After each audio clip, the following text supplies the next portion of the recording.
The babysitter's uninvited guest.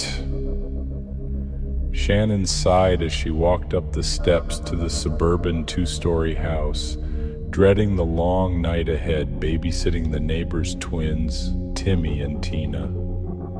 Shannon was always a bit uncomfortable around kids, preferring the company of adults, but she needed the money for a used car.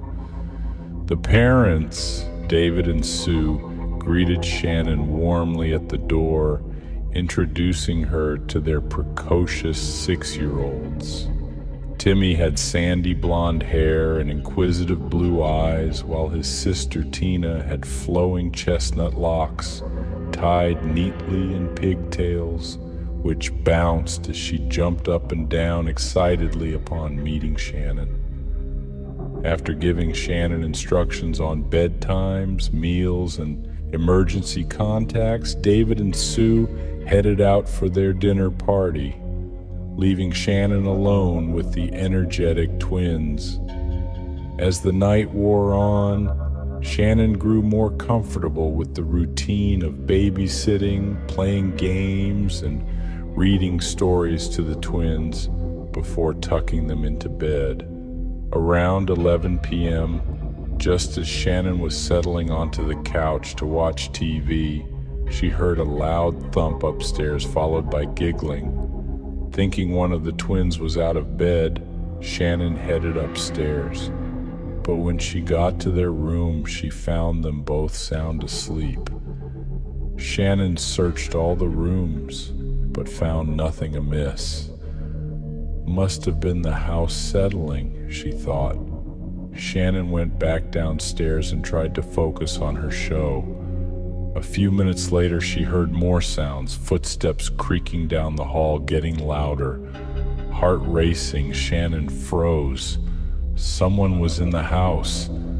She fumbled to find her phone to call 911, but it wasn't in her pocket.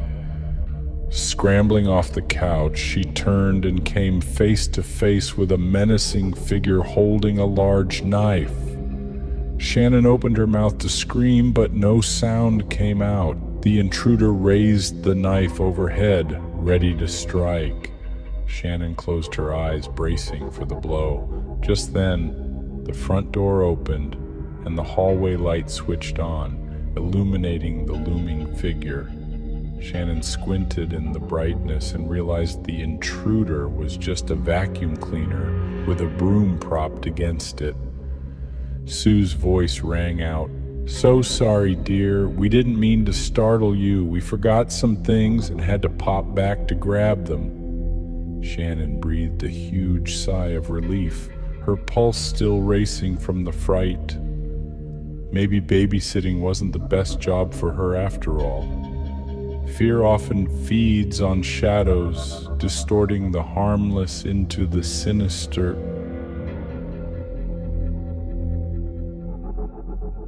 The crying child. Megan checked the address on her phone as she pulled up to the small bungalow, making sure she had the right place. Her first time babysitting for the Wright family, and she didn't want to mess up. The front door swung open before Megan could even knock, revealing Mrs. Wright dressed elegantly for her dinner party. "Megan, so glad you're here. Come in, come in." Mrs. Wright ushered Megan inside, introducing her to little Tyler, who was playing on the living room floor. Tyler looked up at Megan with sad, soulful brown eyes, but said nothing.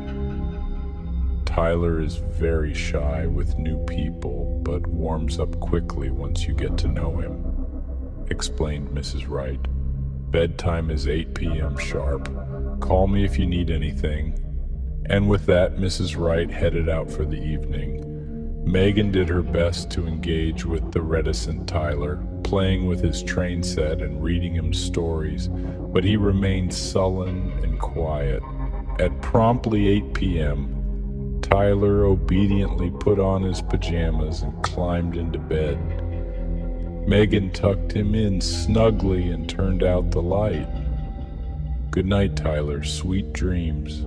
Megan tidied up the living room and then settled onto the couch to watch TV, relieved the night was going smoothly. Around 9 p.m., she thought she heard a faint cry from Tyler's room. Megan muted the TV and listened closely. There it was again, soft whimpering. Megan hurried to Tyler's room and turned on the light. Tyler was sitting straight up in bed, tears streaming down his cheeks. "Oh, sweetie, what's wrong?" asked Megan. Tyler just kept crying quietly. Megan sat on the edge of the bed and patted Tyler's back consolingly until his tears subsided. "Bad dream?" she asked. Tyler nodded slightly. "It's okay, just try to go back to sleep." Megan waited until Tyler had laid back down, then turned out the light once more. 20 minutes later, Megan heard crying again from Tyler's room, only louder this time. She rushed in to find him wailing, blankets strewn on the floor. Megan tried rubbing his back, singing lullabies, even checking the closet for monsters, but nothing soothed the disconsolate child. At her wit's end, Megan called Mrs. Wright, who said she'd be home right away. When Mrs. Wright arrived and took Tyler in her arms, his cries finally ceased. Turns out he just needed his mother's comforting touch. Megan apologized profusely for interrupting Mrs. Wright's evening, but she just smiled knowingly, saying, "Tyler has attachment issues and separation anxiety. It's not your fault." Megan nodded, but knew babysitting Tyler would likely call for more patience and empathy than she could muster. A child's tears flow from wells far deeper than we know. The red balloon. "Be good for Nora tonight, Pumpkin," said Diane as she kissed her daughter Lily goodbye. At just 4 years old, this would be Lily's first time with a babysitter. But Nora came highly recommended by Diane's friend, plus she had glowing references. Still, Diane felt a pang leaving her little girl. "We'll have lots of fun," Nora said cheerily, waving as Diane headed off. Nora tucked Lily into bed with her favorite stuffed penguin. Lily seemed nervous at bedtime without Mom's goodnight lullabies, but Nora assured her everything was fine. Nora then tidied up and settled onto the couch, flipping channels until she landed on a classic horror movie, her favorite. Around 10 p.m., Nora thought she heard a child crying. Pausing the TV, she listened closely but heard nothing more. Probably just the neighbor's baby monitor picking up interference, she thought. Nora turned her attention back to the movie, getting absorbed in the creepy atmosphere. Sometime later, Nora noticed a red balloon bobbing into the hallway, as if carried by an unseen hand. Spooked, she muted the TV.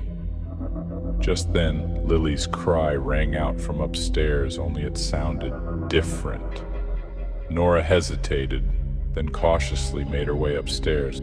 Lily's bedroom door slowly creaked open. Heart pounding, Nora stepped inside. The room was empty, windows closed and locked. Suddenly, the closet door rattled violently. Nora flung it open.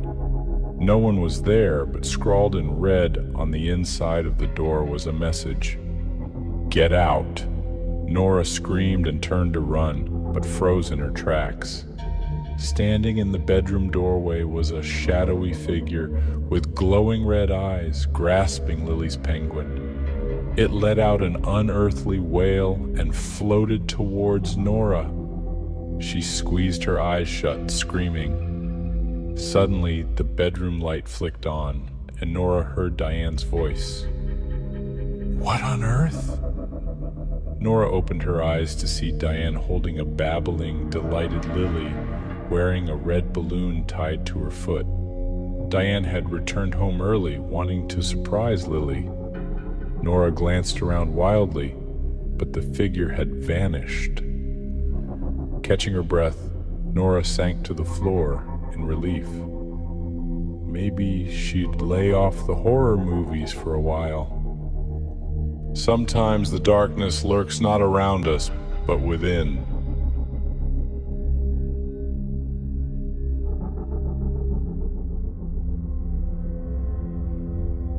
Please like, share, and subscribe for more creepy tales from the netherworld. Thanks for your support. Until next time, sweet dreams.